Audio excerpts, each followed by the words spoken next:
Premièrement, je pense que si on devait dégager des responsabilités, c'est au niveau de la présidence que l'on devait effectivement avoir les premières interpellations. Parce qu'il s'agit du programme de 100 jours, dont l'exécution s'est faite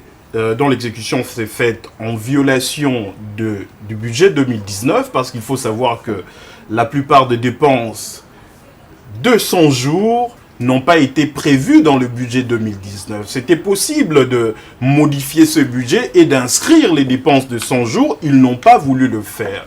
Ça s'est fait en violation de règles de passation de marché public. Ça s'est fait en violation de la Constitution. Parce que la Constitution ne dit pas de la présidence ou du directeur de cabinet du président de la République de pouvoir gérer.